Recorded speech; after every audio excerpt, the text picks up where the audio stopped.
총리 추천은 국회로 넘어갔고 최순실에 이어 국정농단 2인자로 불리는 차은택 씨는 긴급 체포가 됐습니다. 최순실 정국이 빠르게 변하고 있습니다. 네, 오늘 두 분의 전문가 모셨습니다. 최창렬 용인대 교수, 박태우 고려대 연구교수 나오셨습니다. 안녕하세요. 안녕하십니까. 어서 오십시오. 어젯밤에 이제 차은택 씨가 이제 귀국을 했습니다. 그 동안에 이제 문학의 황태자 이렇게 불리면서 이번 사건에 어쨌든 뭐 고리를 풀어줄 핵심 역할을 할 것이다. 이렇게 했는데 어제 들어왔을 때 이제 표정을 보셨는지 모르겠는데 굉장히 울먹거리면서 어느 정도 좀 혐의를 좀 시인하는 듯한 느낌도 좀 있었어요. 어떻게 보셨나요? 그렇죠. 문화예술 하는 사람들이 좀 심성이 약하지 않습니까? 뭐 본인도 모르게 어떻게 뭐 본인 이권 사업에 그냥 빨려들고 권력의 힘이라는 게 얼마나 막강한지 스스로 이렇게 막 거기에 국정농단에 빨려들고 이런 사안들에 대해서 명확하게 인식을 했는지 모르겠습니다만 아무튼 지금 이런 엄청난 사태 앞에서 얼마나 나약한 마음이겠어요. 그러나 그것은 뭐 또 인간적인 면이고 지금 국가가 이렇게 어려운 국정농단 사태까지 초래된 이런 사실에 대해서 엄정하게 법적 책임을 물어야 되기 때문에 우리 국민들은 뭐 그렇게 지금 눈물을 보이고 뭐 그런다고 전혀 미동할 것 같지는 않습니다. 네. 또 알다시피 그러고 문화창조 융합 벨트 사업 등 그동안에 문화체육관광부를 중심으로 문화융성 사업에 너무나 깊숙이 있게 관여했다는 그런 증거들이 나오고 더군다나 2019년까지 약 7천억까지 확대되는 예산의 많은 부분을 차은택 씨가 관여해가지고 실질적으로 기한을 하고 프로젝트를 또 본인의 자회사 연관단 회사를 통해 가지고 이렇게 만지작거렸다는 지금까지 나온 것만 해도 너무나 엄청나고요. 거기다 또 아시다시피 뭐 저 삼촌도 뭐 교육문화수석으로 추천을 하고 은사를 장관으로 추천하고 한국 콘텐츠 진흥원장에 또 지인을 추천하고 이루 말할 수 없는 그런 이권계 인사청탁을 했기 때문에 너무나 지엄한 사안에 있어 경찰은 명명백박하게 수사를 해서 다 지금 법정에 세워야 될 것 같습니다. 네, 좀 구체적인 내용을 저희가 좀 분석을 해보면요. 안종범 전 수석은 조금 알고 있다. 우병우는 전혀 모르는 사이다. 그리고 박 대통령은 공식적인 자리에서 몇 번 뵈었다. 이런 이야기가 나오면서 또 우병우 전 수석이 뒤를 봐준 건 아니냐라는 의혹이 벌써부터 또 일고 있습니다. 그래서 지금 잘 설명하신 것과 같이 지금 이 차은택 씨는 국정에 개입한 국정농단의 주범입니다. 최순실 씨를 배경으로 물론 최 씨는 사실 박근혜 대통령을 배경으로 한 것은 뭐 다 이미 알려진 사실입니다만 우병우 수석이 민정비서관으로 된 게 2014년도였잖아요. 그리고 지금까지 얼마 전까지 이제 민정수석을 했는데 우병우 수석과 그 정도 사이밖에 안 된다는 게 국민들이 납득하겠습니까? 그러니까 그동안에 이제 뭐 우병우 씨가 뒤를 봐준다. 차 씨 주변에서 뭐 차 씨가 주변에 그렇게 얘기하고 다닌다는 소문이 많았잖아요. 또 이 미르재단 전 사무총장이 했던 그랬죠. 얘기를 했죠. 이성환 사무총장이 그런 얘기 했잖아요. 우병우 수석이 뒤를 봐준다는 얘기도 했다. 그러니까 잠깐만 이런 식으로 나중에 검찰 수사에서 얼마만큼 밝혀질지 모르겠어요. 요새 검찰이 수사하는 게 의지가 역시 약해 보입니다. 뭔가 검찰이 수사를 하지 않겠느냐라고 그래도 믿었는데 우병우 수석 전 수석 수사하는 걸로 봐서는 영 검찰이 뭐 여전히 지금 우병우 라인이 지금 포진하고 있다고 보이는데 그래서 그런지 우병우 수석과 잘 모른다 이런 얘기를 하는 게 이게 납득되지 않는 일이고 단순하게 뭐 횡령하고 광고사 강탈하고 이렇게 했다고 하지만 이건 개인 비리라고 치더라도 말이죠. 지금 아까 잘 우리 박 교수님 설명한 것처럼 각종 국정 현안에 다 개입했어요. 인사에도 개입하고 예산도 거의 7천억을 자신의 유리하게 이게 하고 말이죠. 이런 상황 속에서 뭐 안종범 수석과 뭐 잘 모르고 우병우 수석과 잘 모른다 이런 얘기 자체는 국민들이 믿질 않아요. 울먹거렸다면은 울먹거린 거 답게 있는 그대로 얘기를 하든가 이렇게 해야죠. 나오는 사람마다 울먹거립니까? 당당치 못하게.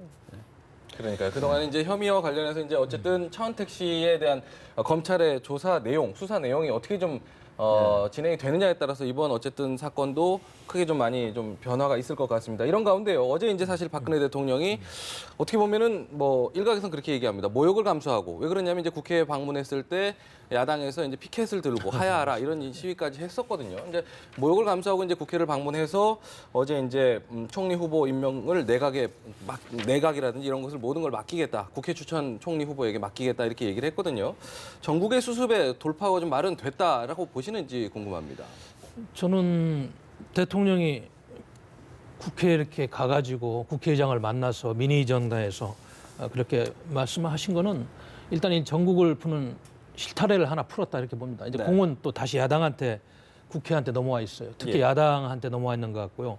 그리고 아시다시피 김병준 총리 지명자를 이렇게 내세우면서 김병준 총리 지명자 입을 통해 가지고 이야기를 했잖아요. 헌법에 규정한 권한 100%를 행사하게끔 대통령이 용의를 했고 국회 및 여야 정당과 협의해 가지고 거국 중립 내각을 구성하는 것까지도 자기가 행사하는데 대통령이 이의가 없다. 이것을 다시 한번 국회를 방문해 가지고 확인해 준 겁니다. 예. 그럼 김병준 총리 지명자가 마음에 안 들면은 여러분들 야당에서 좋아하는 분을 추천해달라 이제 네. 이렇게 공을 넘겼기 때문에 저는 여기서 야당이 또 다른 조건을 걸어서 뭐 이선 후퇴를 먼저 하라, 탈당을 하라, 그런 다음에 하라 이런 거는 조금 명분이 약하고요. 예. 그러면 일단 야당도 많이 요구했잖아요. 김병준 총리 지명자를 철회를 하라 이렇게 이야기했기 때문에 예. 일단은 여기서 좀 총리 후보자를 물색해서 추천을 하는 게 도리라고 봅니다. 만에 하나 야당에서 이거를 또 안 받고 다른 이야기를 한다면 명분이 많이 약하죠. 국민들도 지금 이걸 잘 보고 야당이 국정의 그런 정상화를 위해서 헌신할 것이냐 아니면 내년에 대통령 선거를 위해서 정략적으로 가는가 잘 판단하고 있잖아요. 야당에게 정치적인 부담이 굉장히 커지고 있습니다. 네. 그래서일까요? 이 야당의 셈법에 대해서 이야기를 해보면 후보에 대한 부분, 그다음에 또 역할, 또 권한 이런 부분에 대해서 벌써부터 좀 합의가 좀 쉽지 않을 거다라는 예측이 있거든요. 상식적으로 볼 때 합의가 쉽지 않겠죠. 여당과 야당의 생각이 다를 것이고 예. 야당 내부에서도 어떤 인사를 총리로 이제 지명하느냐에 따라서 생각이 많이 달라질 거 아니겠어요. 예. 아무래도 내년 대선을 의식할 수밖에 없는 상황이기 때문에 그렇다고 보여집니다. 그러나 분명한 것은 뭐 지금 뭐 이선 후퇴를 미리 천명했어야 되는 거 아니냐 이런 논란이 있어요. 그럼에도 불구하고 어쨌든 대통령이 국회 추천 총리를 수용을 했기 때문에 물론 내각 구성권을 완전히 일임하겠다 안 하겠다는 말은 하지 않았어요. 물론 네. 청와대 관계자는 내각 구성권 조각권까지 다 주겠다는 의미라고 청와대 관계자가 얘기하긴 했습니다만 그런데 야당에서 얘기한 거는 명시적으로 밝혀라라는 거 명시적으로 아니겠습니까? 일단 그 모든 것을 내각 구성권을 주겠다라는 얘기를 하고 그렇죠. 일단 박근혜 대통령은 이선을 후퇴한다는 말을 하라는 게 야당의 지금 주장이에요. 요구죠. 네. 그럼에도 불구하고 어쨌든 그건 국회로 넘어왔습니다. 이것이 일단 국회 추천권을 대통령이 수용했는데 국회 추천 총리를 끝까지 계속 이선 후퇴만 얘기하게 된다면은 이 민심이라는 게 또 다릅니다. 그러면 이제 야당도 너무 이 당리당략적으로 특히 국회 중에서도 야당이겠죠. 너무 이렇게 이 상황을 대응하는 게 아니냐라는 이런 질타도 의식 안 할 수가 없습니다. 네. 야당이 그 부분이 대단히 곤혹스러운 부분이에요. 네. 어떤 면에서 볼 때 이번에는 지금 국회로 공이 넘어갔는데 박근혜 대통령이 아주 수를 잘 뒀다 정치 공학적으로 네. 보면요. 명분은 쌓으면서 그러나 본인이 국정 주도권을 행사하겠다는 얘기를 계속 하는 거나 마찬가지예요, 사실은요. 예, 예. 이거 지금 대통령이 하신 말씀이 이 말이거든요. 실질적으로 내각 통화를 하겠다.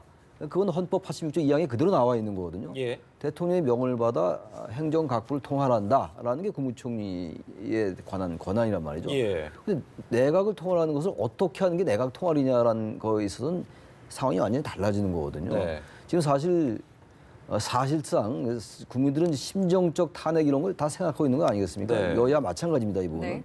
그런데 그냥 내각 통할에 실질적 권한만 주겠다고 하니까 야당은 그렇게 반발할 수 있어요. 예. 이거를 자꾸 지나치게 야당이 너무 당리당략적으로 해서 계산하는 거 아니냐라고 얘기하면 안 되는 것이고 예. 단지 시간이 지나면서 계속 이러한 모습이 비춰지면은 그러한 여론이 형성될 가능성도 있다는 얘기인 것이지. 네. 야당이 그렇게 이선 후퇴를 왜 엄명하지 않느냐, 정치적 약속하지 않느냐라는 주장할 수 있는 거죠, 현재로서는. 근데 일단 이 여론이 어떻게 될지 또 하나는 이번 주말에 촛불 집회가 어떻게 되는지가 또 관건일 것 같아요. 지난주 촛불 집회 때문에 이런 이제 국회 추천 총리 받아들인 것 같은데 예, 예. 좀 아쉬운 건요. 지금 박근혜 대통령이 계속 이렇게 어떤 대책을 내놓고 있는데 네. 뭔가 자꾸 떠밀려서 하는 것처럼 보이잖아요. 이렇게 네. 촛불 집회하니까 뭐 하나 던지고 또 상황 보고 지금 야당 보고 너무 당리당략한다고 그러지 말고 청와대도 너무 당리당략해서 하는 겁니다. 그렇게 본다면. 예. 왜냐하면 촛불 집회 이번 주말에 아주 대규모 촛불이 아니라 횃불이 된다면은 이선 후퇴를 또 천명하시려고 봅니다. 네, 네. 그래서 너무 이거를 이렇게 하지 말고 확실하게 대책을 내놓는 게 낫다. 예. 그런데 대한민국이 헌법 체계에서 운용되는 법치 국가인데요. 이선 후퇴라는 말을 우리가 쉽게 할 수 있어도 헌법상 보장된 대통령의 권한을 지금 헌법에서 이야기하는 책임 총리제를 의원 내각제적인 요소를 최대한 활용한다 이상 갈 수 있는 조항이 있습니까?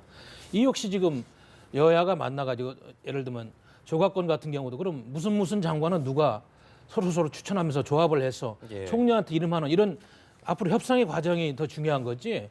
이렇게까지 양보했는데 또 받지도 않고 뭐 이선 후퇴다 이렇게 딱 선을 그어놓고 말이야. 대한민국 헌법에 대통령 이선 후퇴라는 그런 조항이 있어요?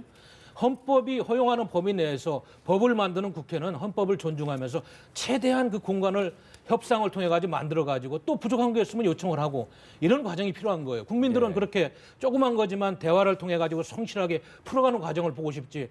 이렇게까지 양보했는데 또 뭐가 아니라고 이선 후퇴다, 탈당하라. 이건 원치 않는 거예요, 국민들이. 예. 그래서 저는 지금 많은 헌법학자들 이야기하지 않습니까? 지금 일각에서 이야기하는 뭐 하야안 이런 거는 헌법 정신에도 맞지도 않고 결국은 책임 총리들을 최대한 극대화해가지고 대통령이 권한을 대품 일임하는 그런 프로세스를 여야가 공의 합의를 통해서 만들어가는 과정. 총리도 빨리 그래서 추천을 해서 같이 합의하는 과정. 이것이 필요한 거지. 지금 자꾸 정쟁으로 가면 지금 이렇게 어려운 상황에서 어떻게 하겠다는 건지 국민들이 좀 답답해하고 있다는 제가 하나 거죠. 말씀드릴게요. 네. 이선 후퇴를 국민이 원하지 않는다라고 말씀하셨는데 이선 후퇴를 원하고 있는 겁니다, 지금.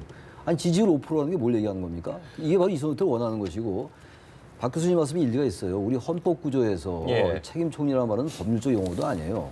헌법적 용어가 아니면 물론이고 야권으로서 그 부분이 좀 딜레마죠. 사실은. 학술적 용어도 아니에요. 책임 예. 총리는 사실 그냥 총리가 책임지고 뭔가 헌법에 나와 있는 대로 해라라는 의미의 책임 총리라는 용어를 쓰고 있는 건데 예. 이 지금의 헌법 구조에서 제가 아까도 여러 말씀드렸지 않습니까? 행정각부를 대통령이 명을 받아 통할한다고 돼 있어요. 그렇죠. 네. 아무리 책임 총리라 하더라도 헌법에 나와 있습니다. 명시돼 있어요. 대통령이 명을 받아라.